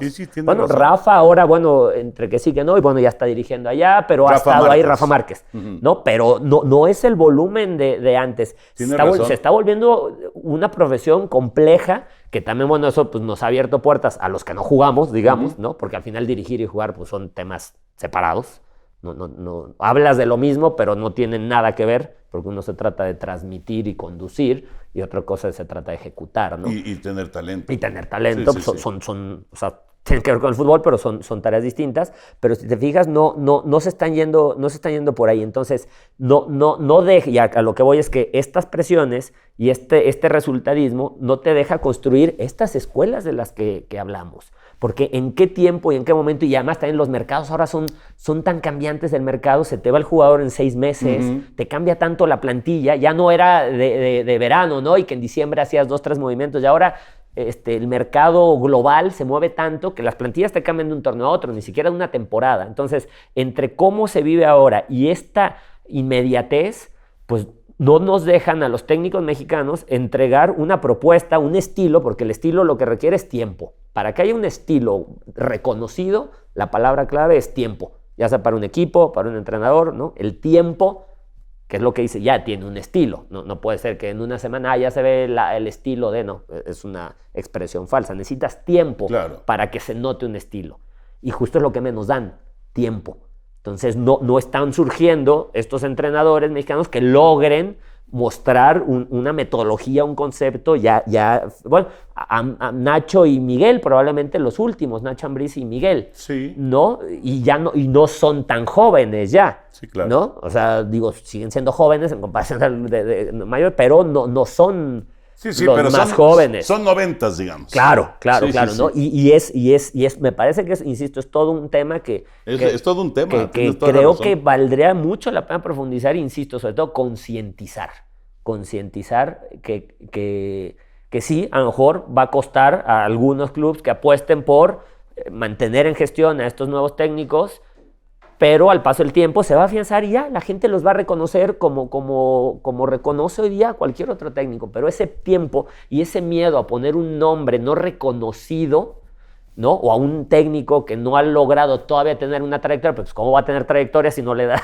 su oportunidad? No hay forma. No hay forma. Si no te viene esa primera o esa segunda oportunidad, no hay forma. ¿Te sirve la Liga de Expansión en ese sentido? Por ejemplo, me quedé pensando ahorita, y tú trabajaste con él, Mario García. Mario García, desde que el Atlante, desde que empezó lo de la Liga de Expansión y que el Atlante regresó a la Ciudad de México, Mario ha estado como técnico. Y le ha ido muy bien, finales, semifinales, campeonatos, o sea, le ha ido muy bien. Pero la Liga de Expansión te podría funcionar en ese sentido, o no voltean a ver para allá los equipos de primera división. Si ni cuando era ascenso, que era otro formato, porque era plantillas con jugadores de mucha más experiencia, Sí. se invertía Muchos mucho de más primera dinero, división. mucho de primera división, extranjeros bien pagados, es decir, la división de Sí. ascenso llegó, que incluso esa fue una de las razones por la cual se dio el ajuste, era una división muy cara contra lo que te devolvía, ¿no? No tenía un retorno realmente la división de ascenso. En este formato de expansión se reducen los costos, pero ya se paga menos a los jugadores, son más jugadores jóvenes mexicanos, es decir, se le da un tono más de formación que de competitividad, ¿no? Y a lo que voy es que si cuando era ascenso o primera A, no lograba tener ese reconocimiento porque la única manera era que lograras el ascenso y a ver, te daban 5, 6, 7 partidos después de ascender, ¿no? Así se la ganó Joaquín del Olmo, Poncho así Sosa. se la ganó Poncho Sosa, Claro. ¿no? El mismo Chelis, Sí, así Chelis. se la ganaron de ascender y que te daban las primeras Puente. 6. Rafa Puente, Sí. ¿no? Pero todavía en modelo de ascenso primera A, pero era la única, ¿eh? O sea, un subcampeón o un campeón de diciembre que no haya, o de mayo, pero que no ascendió, no se le daba el reconocimiento, no te validaba para primera división. O sea, era un éxito deportivo que en primera división no era reconocido como suficiente, ¿no? Y entonces tienes a Ricardo Rayas con gestiones en ascenso y primera, Orduña con 2 o 3 ascensos también, y que recibieron, pues Ricardo creo que no, y Orduña pues una muy breve en Juárez. Es decir, se etiqueta al entrenador de no, es que ese entrenador es de entrenador de ascenso, ¿no? Se etiqueta y no se da la oportunidad, a mi juicio injustamente. Claro. Injustamente, pero se hace. No sé si por realmente un análisis deportivo de los porqués o por otro tipo de intereses que también existen muchas veces cuando Pues estás también, ahí abajo. Es que también son muy poquitos los lugares, ¿no? O sea, Y claro, eso también está difícil. Por eso lo beneficioso que sería, Toño, una división, una segunda división, división de ascenso, como le quieras llamar, mucho más próxima a la primera división. La realidad es que creo que lo intentaron acercarla, pero al final de cuentas claudicaron y hoy la realidad es que en lugar de acortar la distancia con la división de abajo, llámale como le quieras llamar, si ya era grande, se ha hecho más grande. No, claro. No, ya es abismal. O sea, ya es abismal y ya es más bien de forma. Bueno, ahora lo de la sub-23, o sea, ya es forma, porque pues no, o sea, no, estás muy allá. Y yo creo que el tener más espacios de alta competencia, que el descender, ¿no? El infierno de descender, no sea un infierno. O sea, a ver, hay países donde se mantiene el descenso, que sí, a ver, no es bueno, hay pérdidas económicas, por supuesto, pero tampoco es la muerte. Es decir, la segunda división hay equipos de tradición, de historia, que están peleando por volver y en cualquier momento vuelven. Es decir, ir a la división de abajo no tendría que ser el acabose total. Ajá. Como significa acá, porque las distancias son muy grandes. Sí. Entonces, yo creo que un ejercicio más bien de acercarla y son más espacios competitivos para más entrenadores, para más jugadores, termina siendo beneficioso, evidentemente, teniendo aparte tu estructura de formación. Sí. Porque la división de ascenso, para mí, no tendría que ser una división formativa. Es una división competitiva donde hay equipos que estén listos para subir. Eso es lo que se argumenta, ahí sí con razón, es decir, se busca que esos equipos tengan estructura, finanzas sanas. Sí, la certificación. No, la famosa certificación tiene un argumento, me parece válido, porque sí, efectivamente, ha habido 1000 historias de equipos que suben y que no logran responder a los pagos o suben totalmente desestructurados. Creo que la idea es buena, pero es muy difícil operar un equipo como un equipo de estas divisiones con estos ingresos para poder construir una estructura de primera división. O sea, ¿con qué recurso armas y sostienes algo tipo primera división y para ver si sube? Es decir, ni siquiera es que esté asegurado el resultado. ¿No? Entonces es muy difícil. Esos requisitos que, si bien es cierto, son necesarios, le darían mucha seriedad y cuerpo a todos los clubes, se vuelve muy difícil de ejecutar si no tienes el paso acá, que es cuando te entra volvemos, el gran ingreso lo recibes cuando formas parte de primera división. Sí, totalmente. Y entonces ahí te daría para construir y sostener tu estructura. Entonces es un círculo, en este caso, vicioso, que se vuelve muy difícil de romper, pero que sin duda deportivamente, insisto, como las mejores ligas del mundo, lo ideal, en mi punto de vista, sería tener la primera división y una segunda división, o primera A, o ascenso, o como le quieras llamar, pero mucho más cercana, que amplíe estos espacios donde los méritos deportivos, tanto de jugadores como de entrenadores y directivos, sean casi igual de válidos que arriba. Entonces ampliarías los espacios de trabajo y desarrollo. Lalo, ¿cómo te llega la primera oportunidad para ser técnico de primera división? ¿Qué es San Luis? Es San Luis, a finales del 2012, es diciembre del 2012. Venía de Chivas. Venía de haber estado de auxiliar con Mario García de enero a mayo en Atlante, junto con González China. Ahí fue auxiliar de Mario en Cancún, antes de que descendiera el equipo. Me invita a Chivas en el proyecto Johan Cruyff, porque yo ya era maestro de la Johan Cruyff. Ya daba yo un módulo, que a la fecha lo sigo dando, dentro del máster que ellos dan. Entonces, cuando viene el proyecto Cruyff a Chivas, le preguntan a Jack Spassi, que era el director en ese momento del instituto, que querían un técnico mexicano que se incorporara al cuerpo técnico, pero que no fuera de la estructura de Chivas, porque pues esos ya están, sino que fuera como independiente de Chivas. Y Jax me propone a mí, me entrevista a Todd Bean, el yerno de Johan, voy a Ámsterdam, se hace todo me da oportunidad de salir el licenciado Cuchonal, ¿no? y Toño García me dejan salir, entendiendo que pues, era una invitación de Chivas, ¿no? Y llego a Chivas ese segundo torneo del 2012, una experiencia fantástica, haber podido tener sobremesas y cenas con Johan Cruyff. Imagínate. No, imagínate. ¿No? Y haber podido ver, porque lo que hacía Banchip era poner en práctica toda la metodología de Ajax y Barcelona, porque pues, al final John fue un jugador importante del Ajax, tapado por Van Basten y todos estos monstruos, pero John fue un jugador importante del Ajax, tiene sus fotos y sus reconocimientos en el estadio y todo. Banchip fue Banskip, dicen ellos. Nosotros decimos Banchip, ya estamos muy acostumbrados. ¿No? Pero bueno, total, que voy a ese proyecto. Y justo al final de esa etapa de ser auxiliar, como nos elimina Toluca, jugamos en Toluca cuartos de final, y regresando eliminados, me marca el teléfono López Chargoy, que fueron directivos del Puebla muchos años, cuando yo estuve ahí con Chelis, y el ascenso, y toda esta etapa de Puebla de semifinales, y todo este momento de la chelismanía, ¿no? Sí. Y yo de auxiliar de José Luis, que siempre le dije José Luis, porque pues éramos compañeros del curso, sí, claro. Para mí era José Luis. Ahí me conocen los Chargoy y ellos compran el San Luis. Compran el San Luis en ese mercado de diciembre, y en cuanto lo compran, me marcan por teléfono, en cuanto acabé de participar con Chivas, me dicen, Lalo, ya compramos el San Luis, queremos que seas el técnico. Imagínate, Toño, con los años estos de estar picando piedra, que te hable un dueño de un equipo y que te diga, quiero que seas el técnico, dije sí, le expliqué a John, le dije, John, me está llegando por primera vez la oportunidad de dirigir, ¿no? Me dijo, dale para adelante. 3 semanas después se terminaba el proyecto de Cruyff en Chivas, duró un torneo. Fue lo que duró, claro. Sí, claro. O sea, corrieron a John el 5 de enero, una cosa así, a 3 días de que iniciara el torneo. O sea, ya no hubo proyecto. O sea, si yo me hubiera quedado ahí, me hubiera quedado sin trabajo en ese momento seguramente, ¿no?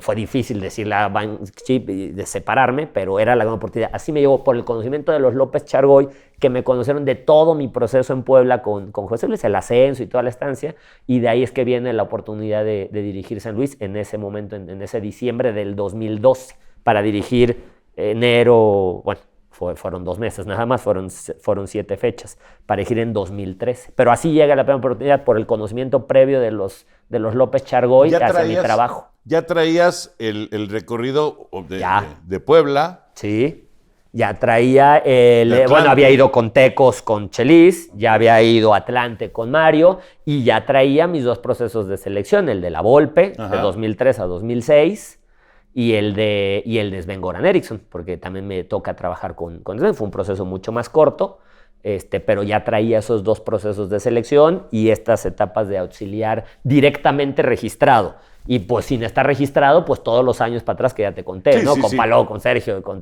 Paco y todos ellos. Pero ya esas experiencias de auxiliar, donde la más rica en cuanto a aporte y similitud a lo que tiene que hacer el próximo entrenador fue la de Puebla. Yo con Chelis estoy muy agradecido por el espacio que me abrió, porque fue un espacio atípico. Él me dejó, me asignó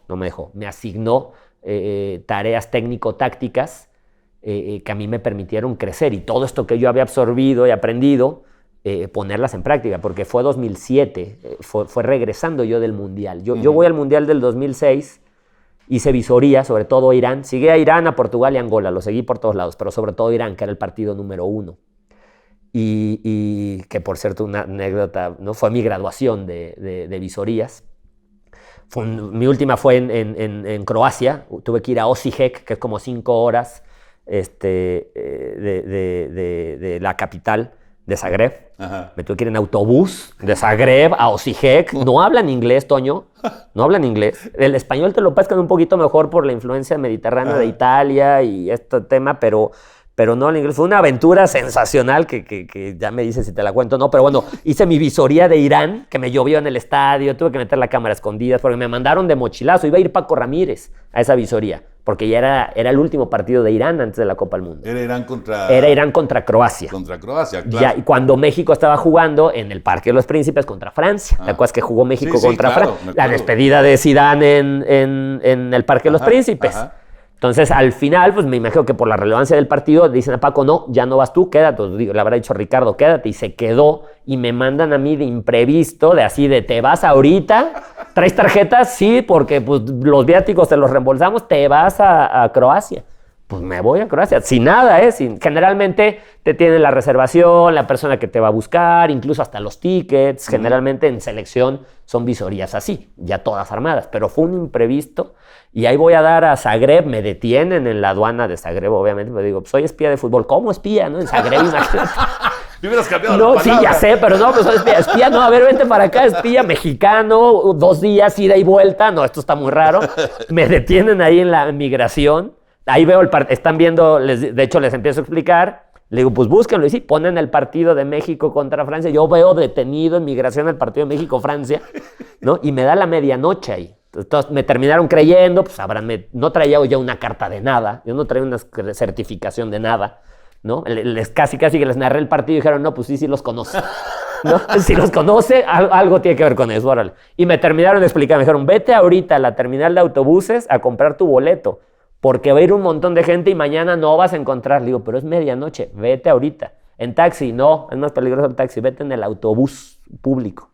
Y me escribieron un papel que le enseñara yo al chofer a dónde me bajara, que era la estación de autobús. Entonces ahí voy en medianoche en Zagreb, por primera vez en mi vida. Solo, con una mochila aquí, a la central de autobuses. Total, al chofer le digo aquí, el camión solo, o sea, ya sabes, de película de terror, el camión así con la luz prendiéndose y apagando, yo solo en el camión, ¿no? Dije, ¿qué? ¿No? Y me dice el chofer, aquí bajas. No, modos un poco oscos, digamos, no los modos latinos, digamos, no los modos jarochos, ¿no? Sí, ¿no? Y ya total que ahí voy con el papel, me acerco a una taquilla, ya sabes, la señora así mal encarada, y además las medianoche, no, pues un boleto, ya total que me vende un boleto. Me agarro un taxista que habla inglés, le digo, instálame aquí cerca, porque mañana a las 5 de la mañana salgo a Osijek, entonces ni dormí, Toño, no dormí. Eran 12 y me tenía que parar a las 4:30 de la mañana, no dormí, ¿no? Me instalé en el hotel ahí pegado a la central de autobuses, que pues digo, son hoteles, ¿no? O sea, es muy sencillo, es muy de paso. Y total que voy a dar 5 horas, yo desveladísimo, no me podía dormir porque la bajada, yo tenía que ir viendo dónde me tenía que bajar. No. Entonces, con sueño y viendo, en una aventura muy bonito todo el paisaje, por cierto. Bonito, bueno, diferente. Mucho todavía golpeado por la postguerra. O sea, muchas casas y muchas construcciones destruidas. Justo empezaba ahí Croacia y Zagreb a reconstruirse. Zagreb menos, pero al interior veías todavía mucho resaca de la guerra, ¿no? Mucha población adulta. La mayoría de la población adulta, sé que los jóvenes pues habían salido ya. Pero bueno, total que llegué allá a Osijek, sin boleto de estadio, también me fui caminando. Bueno, ya no había boleto, estaba vendido todo, no había. Tuve que comprar en reventa en Osijek, ¿no? Me lo vendieron como 5 veces más caro el boleto, yo tenía que entrar al partido. No dejaban meter cámara, y pues me había encargado Ricardo grabar. Entonces me quedé ahí viendo qué policía era el que menos revisaba. Entonces empecé a ver, dije, me tengo que tocar en esta puerta con agarré la cámara, la escondí en la chamarra, ya sabes, aquí la chamarra hice así, revísenme, y total que pude entrar con la cámara. Llovió, me tocó en la barra brava de no sé qué equipo, pero era la barra, era la cabecera. Entonces dije, yo aquí saco la cámara y van a ver, explícales que estoy viendo a Irán y no a Croacia. Claro. ¿No? ¿Cómo les explicas? No, una aventura. Pero bueno, total, terminé tomando mis apuntes y llegué con Ricardo. Que esa es una anécdota padrísima porque me hacía examen Ricardo. Yo te digo, seguía Irán, estuve en Teherán, de hecho, tuve una experiencia, estuve en Teherán, que es complicadísimo entrar a Teherán. Sí, claro. Por ahí sí necesitas visa y permiso, todo, porque no es fácil entrar a Irán. Estuve en Teherán haciendo también visoría de ellos, los vi en Alemania. Total que a mí ya Ricardo, en la semana previa a debutar, ya concentrados en Alemania, me hacía exámenes públicos. O sea, públicos con la delegación, ¿no? Estaba la mesa de cuerpo técnico, yo estaba acá en la de staff, estaban los jugadores, y se ve que estaban conversando algo entre ellos, y de repente, en media cena, Fentanes, ¿de qué entró el número 8 de Irán? De esto, Ricardo, salió este. O sea, yo tenía que traer al dedillo todo. De hecho, me echaban carrilla los jugadores, me decían, hey, ¿estás estudiando, ¿Estás estudiando? Me decía Kikín y Torrado y Mario Meno, me decían, hey, ¿estás estudiando, Porque sí, me lanzaba exámenes públicos, Ricardo, tenía que contestar. Imagínate que, o sea, la cena y de repente un grito de Ricardo, Fentanes, todos así, tenía que tener respuestas, no podía quedarme. Llamó la atención de todos. Sí, claro, ¿no? Y yo, ok, está bien. Y ahí eran mis exámenes con Ricardo. Pero bueno, toda una experiencia, mi última visoría en ese sentido.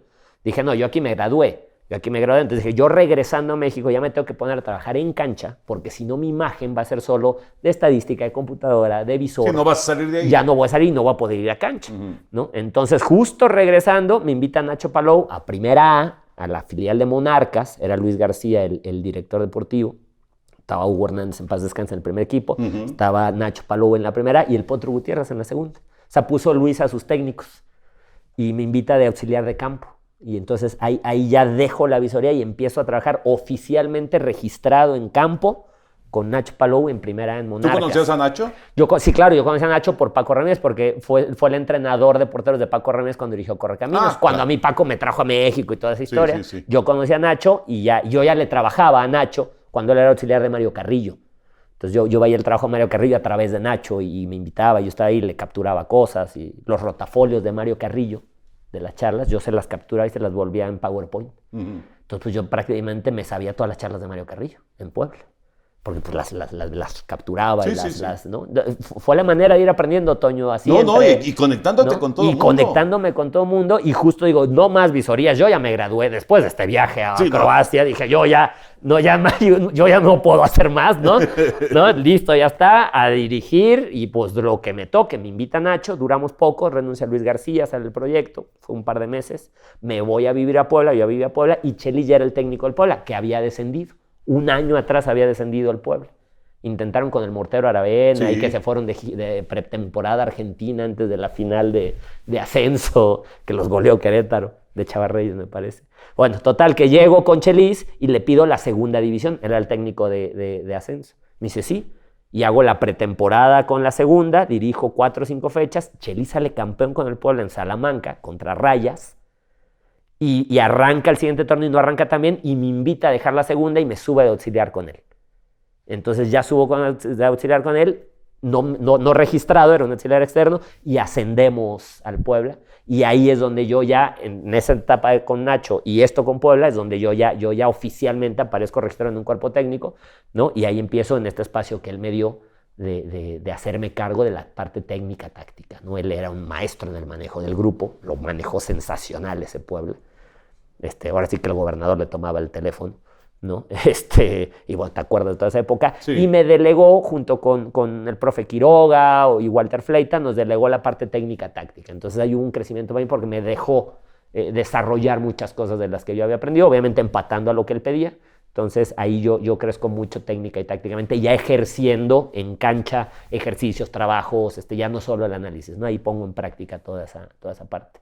Eso es 2006. 2006. Es 2007. Es 2007, ascendemos en 2007. O sea, es 2007, se asciende en 2007, 2008, 2009, 2010 y 2011, que estamos en Puebla. Sí, los 4 años. Ahí. Sí, toda su estancia. Me voy con el Atecos. Cuando él ya sale, hago un interinato en Puebla de 2 partidos. Ahí es mi debut oficial. Como técnico. Contra Pachuca, como técnico, después de un partido en Pumas que nos golean, cuando detienen a Paco Bernat, todo el lío de Paco Bernat en Aine, ¿te acuerdas? Chelis renuncia por solidaridad a Paco Bernat y nos pide al cuerpo técnico quedarnos, porque era un tema aparentemente de horas para que Paco saliera y que entonces él regresara.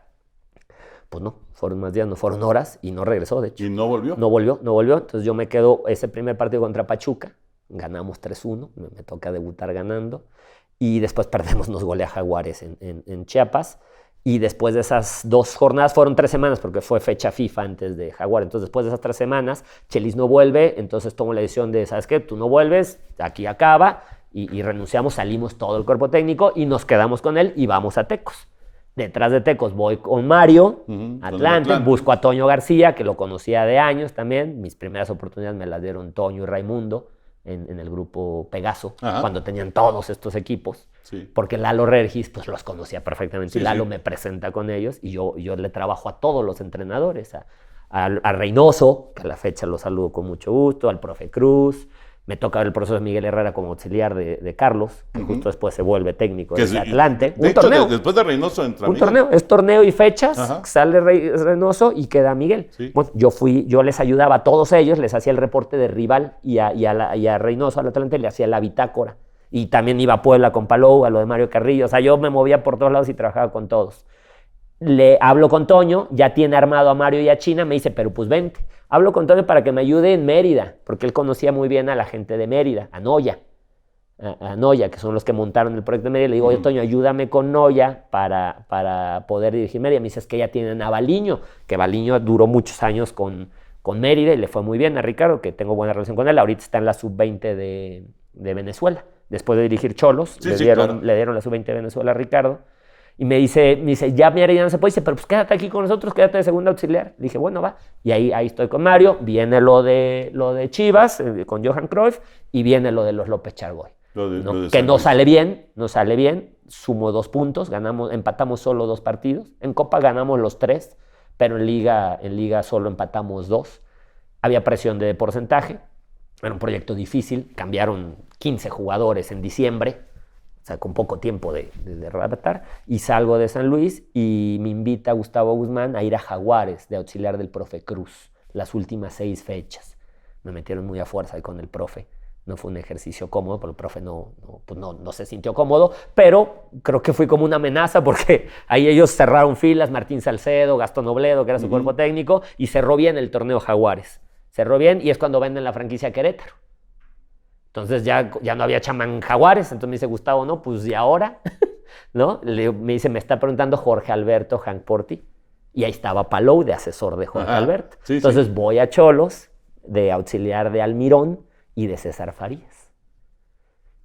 Que a la fecha tengo buena amistad con él. Estuve ahorita en Ecuador, ahorita en su tema del conflicto que tuve, yo estuve ahí, yo estuve ese partido ahí, lo vi con él en el palco, al final expulsado, estuve con César, tengo gran amistad a raíz de lo de Cholos, tengo gran amistad con él. Sale César, pasa Almirón, no le va bien, ahora Almirón después fue campeón en San Lorenzo, está dirigiendo a Boca. Está dirigiendo a Boca, claro. Es que los técnicos, igual que te haces a partir de experiencias buenas y malas. O sea, a Almirón no le va bien aquí. Nadie tiene solamente buenas. No.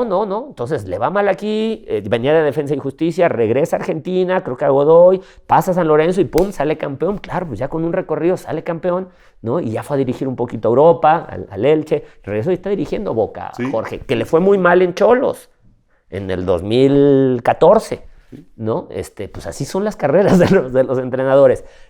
Salimos de Cholos con Farías y me voy a Dorados, que convenzo a Toño Núñez, hoy ahí directivo de Cholos, y dirijo a Dorados 6 fechas. No alcanzamos a calificar, pero yo me sentí bien en la gestión. Dije, ¿sabes qué? Ya no más auxiliar. Ya no más auxiliar porque si no voy a ser puro auxiliar. Sí. Y decido quedarme me invitan, Chelis, Farías, me invitan a ir a auxiliar. Les digo, no, yo quiero dirigir. Y me aguanto ese semestre sin trabajo, después de Dorados, y es cuando le presento a Raimundo Palacios Proyecto para Atlante, con canteranos.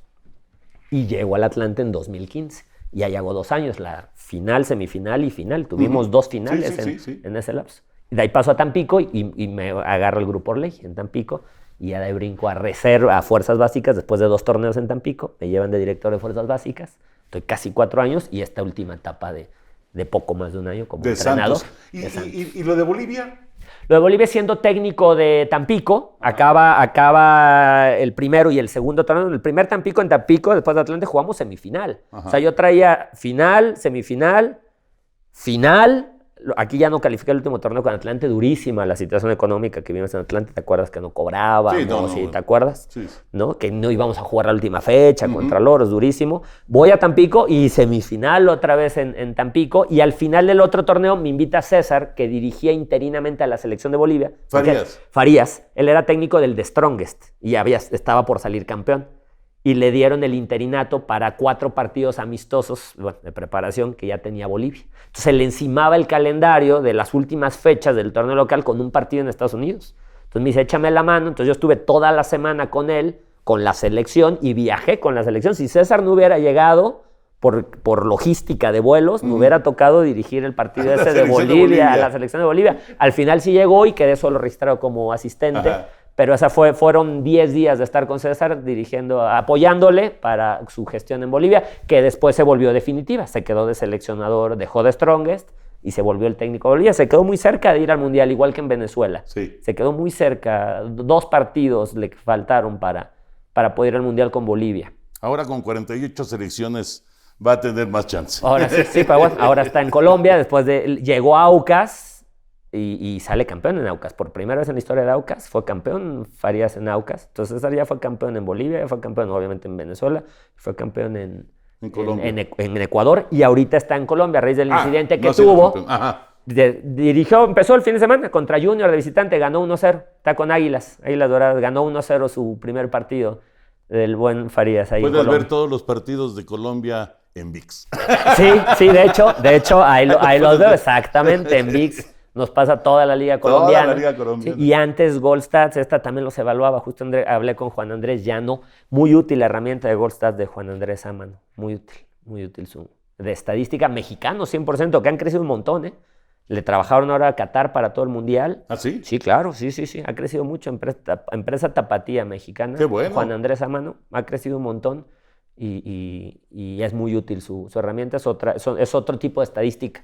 No tan analítico como lo que ahora te ofrecen otras plataformas, pero muy útil, te simplifica los tiempos. O sea, en 3 botones ya estás viendo todos los tiros de esquina de todos los equipos. Por eso no es válido, no de hoy día, desde hace muchos años, no es válido no que te sorprendan en una jugada que viene siendo repetida, ¿sabes? Uh-huh. O sea, cuando de repente ves un gol de un equipo que ya sí lo hizo hace 2 semanas y que sorprenden al rival en turno, digo, a ver, le puede salir, pero que lo sorprendan, porque claramente te das cuenta cuando no lo tienen preparado y dices, no se vale.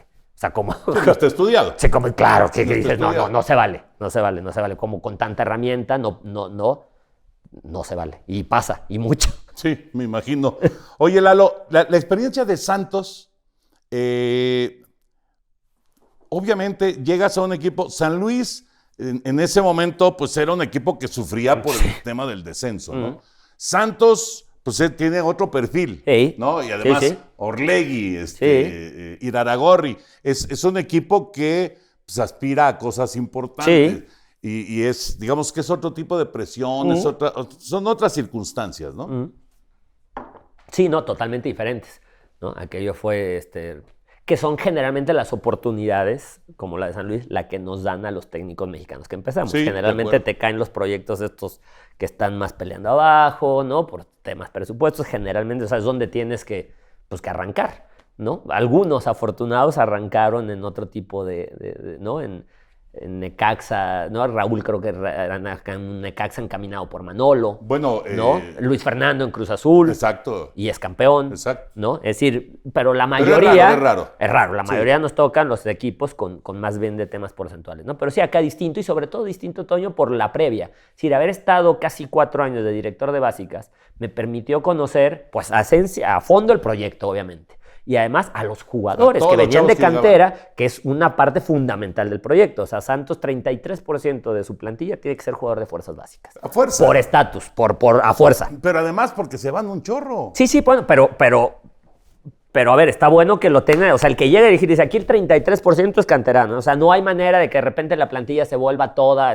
foránea o mexicanos de otros lados. Eso está bueno, ¿no? Yo encontré a Jordan Carrillo, por ejemplo, o a Omar Campos, ¿no? Que se habla ahora de que si puede pasar o no a la América, los encuentro en la sub-17, o sea, los encuentro de 16 años ahí en Santos, y pues los voy viendo a Santi Muñoz igual, ¿no? Lo encuentro justo en la sub-17, él es un 2002, entonces me toca conocer a fondo todos estos jugadores, conocer a fondo el proyecto, la institución. Desde el puesto directivo, pues convivo con gente de distintas áreas, que cuando estás en lo deportivo no te involucras con los de marketing, con los abogados, porque entonces acá pues eventos, actividades, congresos que hace el mismo grupo, que reúne a los directores, es decir, conozco a fondo la ideología del grupo y en concreto del club, ¿no? Entonces cuando viene esta circunstancia, ya con una cercanía, porque antes de todo el equipo fui 3 meses director deportivo, es decir, me sacan de la dirección de básicas y me nombran director deportivo. La salida de Almada, sus últimos 5 partidos de liga y su liguilla con Tigres, y la llegada de Caixinha. Yo soy director deportivo, entonces ya estoy mucho más cerca del primer equipo, ¿no? Y entonces todo este previo me dio un conocimiento a fondo, otra vez el tiempo previo y sin presión, porque no traía rol de nada, claro. O sea, nada del primer equipo, me permite conocer a fondo. Entonces, viene esta circunstancia donde surge y se me pide que si tomo ese interinato, obviamente, pues es para lo que yo me había preparado toda la vida, entonces digo, pues sí, me siento listo, ¿no? Y conozco a fondo esto, y pues nos va bien porque en esos 11, 18 de los 33 puntos, pues fue un buen porcentaje de puntos y las maneras, ¿no? Te digo, la mejor ofensiva, la gente en la Laguna le gusta el equipo echado para adelante, le gusta el equipo que va con canteranos, obviamente, entonces le doy entrada a todos estos chavos porque los conozco, ¿no? Entonces yo los volteaba a ver, ¿no? Y no me pasaba como voltear a ver y decir, híjole, tengo puro chavo, ¿ahora qué hago? No, yo volteaba a ver y yo veía al campeón sub-20, al campeón sub-17, al seleccionado. Todos ¿no? ubicados. Claro,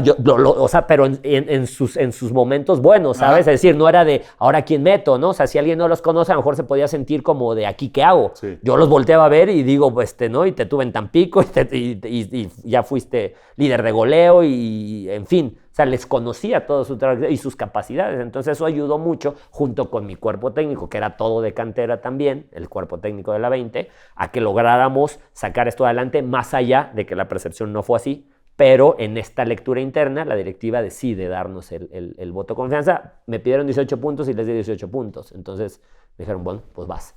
De común acuerdo, reforzamos al equipo, se hace todo esto, ¿no? En tiempo, forma. Y pues vota el torneo de 33 puntos, Toño, el tercer lugar general, ¿no? El cuarto mejor torneo en la historia del club, desde que hay torneos cortos. Uh-huh. ¿No? Entonces, una gestión, bueno, pues no, sí, nos elimina Toluca en cuartos de final, pero pues un proceder que, ¿no? Y bueno, vinieron distintas circunstancias, se vendieron jugadores, salió Gorrerán, salió el Charal Orrante, a Leo Suárez no se quedó, el Mudo Aguirre se lo operó de la espalda, porque sí se lo operó y se le quitó la hernia de la espalda, ¿no? Entonces se debilita en ese sentido la plantilla que ya había logrado eso, la expectativa es así de alta. Claro, 33 Claro, puntos. Pues sí, pero la expectativa es así, no tienes a los mismos jugadores disponibles, pues hay que volver a empezar y ahí es donde falta a veces esa paciencia ante el volver a empezar, porque la expectativa es acá, entonces sí, la expectativa es pues ya tiene que ser semifinal o campeonato, ¿no? Sí. Pero pues si cambia la materia prima, pues hay que volver a empezar. Y hubo que volver a empezar, y alcanzó para 19 puntos. Yo aún así, en ese año, en junio, cuando se nos renueva, yo ofrezco 55 puntos para el resto del año. Los 50 del año, 25, que porcentualmente te estabilizan, y los 5 que quedaron en deuda del torneo anterior. Yo por eso ofrezco 55 puntos. Me quedé a 3 puntos de lograr los 55 puntos, que los pude haber sacado en el último partido contra Cruz Azul. O sea, claro, podría haber alcanzado la meta de 55 puntos, se tomó la decisión de que nos siguiéramos, y bueno, ahí se cortó, pero la verdad que no, o sea, la mejor experiencia obviamente pues, en cuanto a dirección técnica, por todo lo que señalas que Santos, una experiencia sensacional y con la confianza de haber hecho una gestión en los 3 torneos de 53% de efectividad, que es muy buena en México. 53% es muy buena y pues con esa bandera esperando el que pueda venir la oportunidad de seguir ejerciendo y sumándose horas, Toño, insisto, no solo en mi caso, y más, el mío es el menos relevante, que dejen que se consoliden técnicos mexicanos es importantísimo para nuestro fútbol, importantísimo. No es tema de agenda diaria, pero es muy importante, muy importante. Sí, totalmente de acuerdo. Bueno, te iba yo a preguntar, pues ya lo mencionaste tú, esperando una oportunidad. Digamos que ya te hiciste de un nombre, Lalo, y eso es importante. Ahora, que llegue una nueva oportunidad, pues ¿cuánto tiempo puede pasar? ¿Quién sabe? ¿No? Ahorita de entrada un mes atípico por la Leagues Cup, ¿no? Claro, que hay que esperar la Leagues Cup, así es que ahorita se alargó un mes más de lo que normalmente serían los tiempos. Es feo que pues tenga que irle mal a un colega, ¿verdad? Para que venga otro, pero bueno, así es la profesión, ¿no? Pero bueno, seguramente pues fecha 5 o 6, por ahí de mitad de septiembre vendrán los primeros cambios, ¿no? Salvo que a alguien le vaya muy mal en la Leagues Cup de estos que no arrancaron ahora bien, ¿no? Porque la Leagues Cup o te ayuda a estabilizar o te acumula partidos, ¿no? Te acumula derrotas, te acumula una mala racha. Y además está la logística está dura porque están allá los equipos, o sea, estás allá, te vas pues 2 semanas de entrada, o sea, vas a estar en Estados Unidos. Sí. Te puede servir mucho para trabajar, para unir al grupo, pero si el ambiente no es malo, se te puede volver una pesadilla también. Sí. O sea, porque en la buena está padrísimo, ¿no? Estás en Estados Unidos, andas como de pretemporada compitiendo, pero en la mala atmósfera es complicado. Entonces vamos a ver qué arroja la League Cup, que por primera vez se juega, así, ¿no? Ya oficialmente. Y ver, pero bueno, vendrán los recambios estos que decimos, ojalá no existan porque existieran más los procesos largos, pero bueno, vendrán, ¿no? Y ahí, bueno, vendrá la oportunidad. En esta ida a Ecuador me gustó mucho Ecuador, fíjate. Me gustó mucho Quito, me logré empapar de un par de los proyectos de allá y me gustaría mucho poder ir para allá. O sea, salir y dirigir en esas ligas, poder clasificar al equipo y jugar Sudamericana, jugar Libertadores, que después aquí le damos mucho reconocimiento a esas gestiones. O sea, los técnicos que ya han dirigido en esas competencias, a diferencia de lo que hagas en ascenso o en expansión, que el mérito deportivo no se le da a los técnicos de cualquier nacionalidad que ya dirigen en esos torneos, les damos mucho crédito, ¿no? Ya dirigió Sudamericana, ya dirigió Libertadores, o sea, como que te da un estatus que estaría padre explorar y mi andar ha sido pues, de romper paradigmas, mi andar ha sido de no creer que no sé por qué no, ¿no? Y me gustaría ir para allá, fíjate, estoy entusiasmado con la idea de ir a Sudamérica, digo, creo que Ecuador, Colombia, Chile podrían ser experiencias interesantes, Brasil, Argentina obviamente es mucho más difícil, pero pues ¿por qué no? Creo que el técnico mexicano también tiene que crecer en ese sentido y volverse un producto, entre comillas, producto de más demanda, Pero de demanda internacional. Estoy de acuerdo, pero qué curioso, porque normalmente esos técnicos que mencionas, que les cuesta trabajo encontrar en México, no van a Sudamérica, sino a Centroamérica. A Centroamérica, sí, Centroamérica siempre ha sido una referencia desde hace mucho, ¿no? Sí. Alberto Aguilar, me acuerdo en su momento Dios fue, Juan de Dios Castillo, o sea, desde los 90, Sí, desde el los técnico 90. mexicano va para allá, ¿no? Pero creo que pasa algo similar como lo que estoy referenciando en la división de ascenso, que no alcanza el crédito deportivo. No da currículum. El mérito deportivo me parece que no ha alcanzado. A ver, de los Cobos en selección, Claro. ¿no? El hijo de Enrique Mesa estuvo en Costa Rica, Sí. De hecho, creo que anda Irving por allá. Rubirosa estuvo en Guatemala también, en fin, o sea, pero pareciera que no. Raúl Gutiérrez. El Potro, ahora Palencia está allá, en Costa Rica, en Claro. un proyecto ahí con Nacho Hierro, que Sí, está de cierto. directivo. Sí, pero pareciera que una vez más no le damos. ¿Y sabes qué pasa? Somos muy ensimismados acá, ¿eh? Sí. Sabemos la liga y nada más vemos y sabemos de los grandes partidos de Champions. Ajá. Pero después nos vamos a poco y nada de MLS, poco y nada de Liga Argentina, poco y nada de Liga Colombiana. De acuerdo. No, estamos muy centrados en nuestra liga y creo que eso tampoco es tan bueno. Creo que, o sea, a ver, el jugador extranjero sí vive permanentemente enterado de lo que pasa en Copas Libertadores y demás, y son un buen ejemplo en ese sentido, Sí. porque siempre están empapados de todo lo que pasa, y es que ese competir entre ellos obliga a que sepas algo del fútbol ecuatoriano, a que sepas algo del fútbol paraguayo, porque los vas a enfrentar en Sudamericana, en Libertadores. Entonces se vuelve una comunidad donde todos ellos saben un poco de todos, Ujú. no hay un desconocimiento, ¿no? De repente hay jugadores o técnicos técnicos menos a lo mejor, pero que pues, de México te referencian poco, y ni te digo en Europa, ¿no? Que lo han declarado, ¿no? Que te dicen, no, pues yo de México, Nada. el Chicharito, ¿no? Sí, te sí, dicen, sí, sí. ¿no? No, pues, o ¿no? Rafa. O Rafa, Sí, sí, ¿no? Y pero- antes te decían Campos, pero ¿no? todo, Hugo, bueno, Campos, te decían exacto. Hugo, Campos, Sí. Chícharo, Rafa, Jiménez, Chucky, ahora algunos, pero de México no te hablan más nada, ¿no? Digo, por ahí Pep Guardiola ha lanzado algunos dulcecitos, ¿no? A la Liga Mexicana cuando recuerda la crítica al sistema de competencia, ¿no? Porque le tocó descender, Sí. pero de repente referencia cosas de México, ¿no? Alguna vez habló de Ricardo Osorio, se expresó muy bien, y de Ricardo Lavolpe ha hablado también, Claro. ¿no? Pero la verdad es que no nos ven mucho afuera y nosotros tampoco volteamos a ver mucho afuera, nos estamos viendo todo el tiempo el ombligo nosotros. Tienes toda la razón. Lalo Fentanes, qué gusto de tenerte. No, al de contrario, verdad. Toño. Muchísimas gracias. Antes de que te vayas, mi querido Lalo, una firma. La de los futboleros, ¿no? ¿Quién anda Pues acá? Félix, Pavel, ¿quiénes andan acá? Félix, Pavel. No, muy bien. Muchísimas gracias, Lalo. Qué padre plática, la verdad. Qué trayectoria tan interesante la tuya. Y bueno, lo más importante es lo que viene a continuación. Esperemos Eso que es sí, lo más Toño. importante. Muchas gracias por el espacio. Me gusta mucho tu podcast, me gusta mucho el tipo de entrevista que has hecho acá. No hay espacios así, digo, imposible, ¿verdad? Por los tiempos. Sí, por los tiempos. Los tiempos, pero de todas formas, obviamente tus años, tu experiencia, pues te permite también hacer con fluidez estas entrevistas. Te agradezco mucho la invitación. Gracias, Lalo. Y a nombre de Norday, ya sabes, para tus bebidas buenísimo. que se mantengan calientes o frías. Perfecto. Muchísimas gracias, No, Lalo. al contrario. En serio, qué placer tenerte. Gracias, Toño, y esperemos tenerte buenas noticias dentro de Sí, poco. esperemos que sí. Y ya lo saben, denle la campanita, denle like y los esperamos próximamente todos con